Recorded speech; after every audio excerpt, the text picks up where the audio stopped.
I'm going to show you something very scary, a fake Rolex that would fool many people into thinking it's the real thing. And at the end of this video, when all is said and done and we've learnt as much as we can from this super clone, I'm going to destroy it. That will be fun, so stay tuned for that. Now, the whole purpose in this video is to educate you, the viewer, to prevent yourselves from being fooled. It's estimated there are over 40 million fake watches being sold every year. Most of these are very obviously fake and don't cost a lot of money.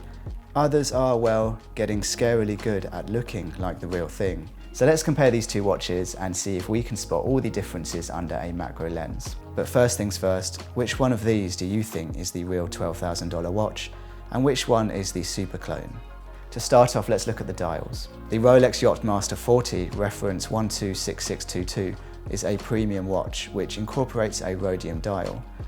The high quality finish you see here is achieved by using ingenious brushing and plating techniques only known to Rolex. Surprisingly though, the super clone that we have here manages to come pretty damn close. In certain light it will appear brighter than the real dial, but without a macro lens it's hard to tell the difference. Let's compare the dial text.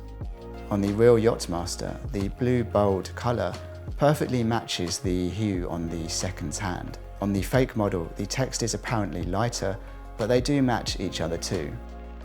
Now you might think this is obvious side by side, but how many people can say they know the exact blue Rolex use here just by looking at one watch at a time? The application of the text does, however, seem thinner on the fake Rolex, only by a little. If we take a look at the hands and the hour markers on both watches, again what we find is scarily similar. The hands of the real Yacht-Master are, as they should be, flawless with a high sheen and perfect polishing.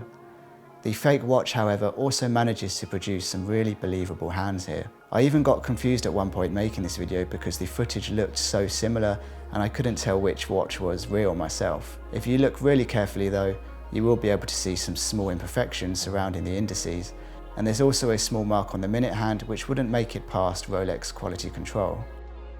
There is one more giveaway, which is where the handset is fixed to the dial. This is also a good chance to look at the Rolex text on the dial, which is remarkably similar too. The real watch shows us neater text, if only by a little, and a Rolex logo which has the correct size hole at the bottom. The hole on the fake watch is slightly larger. Looking at the Rehaut of a Rolex can also be a surefire way of spotting a fake. On the fake we have here, you can see the Rehaut is less neat than the genuine watch, which has clean, crisp lettering.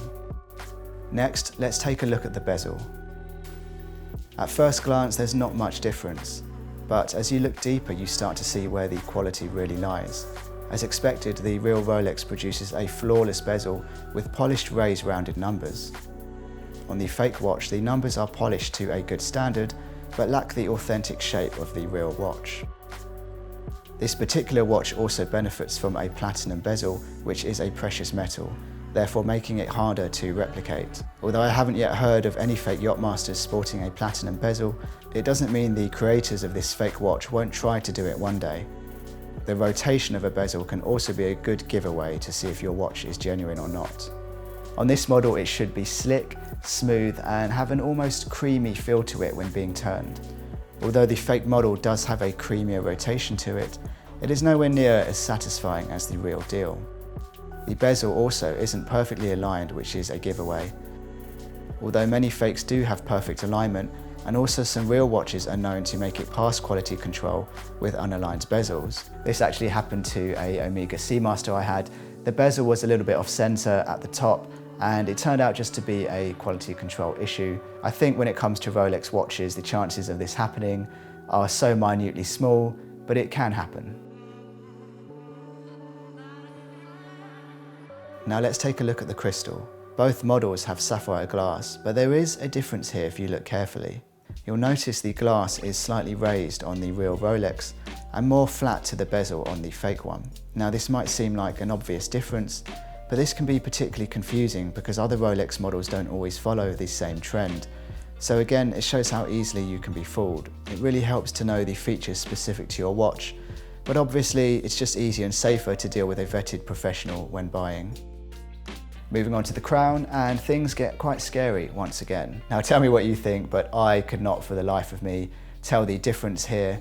It's really, really, really close. Tell me what you think. It's only when I pulled the crown out to wind the movement of the watch that I noticed the difference between the real and cloned one. The fake one has more of a grind to it. Moving on to the bracelet now, and both are very similar. The brushing also seems to be on par with the superclone. When you zoom even closer, the brushed finishing seems to feel more inconsistent and less refined on the fake model. The Rolex crown on the clasp looks good until you get really close again, and the giveaway here is the discoloured metal behind the crown, indicating a welding technique that isn't as controlled as it needs to be here. Let's play a little game. Do you think this is the fake watch? Or this one? Are you sure you don't want to change your mind? As expected, the fake watch replicates the inner engravings in very convincing fashion. Let me remind you all watching that you can likely only tell the difference because these are side by side. Still though, Rolex is unbeatable in precision because they have much more advanced machinery and techniques. When it comes to the clasp, the real Rolex has secure, tight fittings that don't jiggle more than they should. My money don't jiggle jiggle. On the superclone, there is a lot more movement here, and this one for me was much more of a giveaway. So let's have a look at the movement. When you open this watch, you find a replica 3235 Rolex movement, which is the correct one this watch should have. The watch is decorated with the usual Rolex wording, so from a distance this would look like the real thing. Of course, again, once you look closer, it becomes apparent this isn't genuine. The finishing isn't pristine like in a real Rolex. You can see rough edges and, quite frankly, a dirty movement. The movement is the hardest part for fake watch producers to get right, simply because it consists of over 200 unique parts, which are all produced to an exceptional standard by Rolex.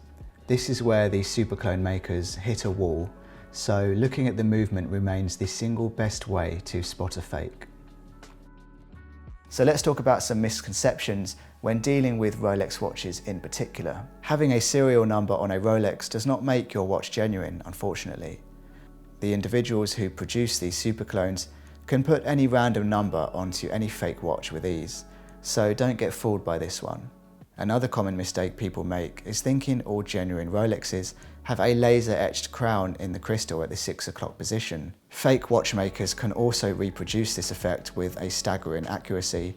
So again, please don't rely on this. I think the scariest thing for me when doing this video is that the fake or superclone watch I have here isn't even the most expensive one that you can get. There are bound to be better superclones out there, and even as we speak, they are being worked on and improved upon. Okay guys, it's time to destroy this watch now. Let's get rid of it. It doesn't have any purpose, so I hope you enjoy this next part.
Let me know in the comments what you think about this sort of new influx of superclone watches, if you think it's going to get better or worse, and what you think that means for the future of the watch industry. Guys, thank you so much for watching. I really hope that this has helped educate you in the world of fake watches, especially superclones. If you like the video, do give it a thumbs up, hit the bell icon and subscribe to the channel and join me on my journey as I grow. And it would be great to have all of you along with me, and I will see you next time.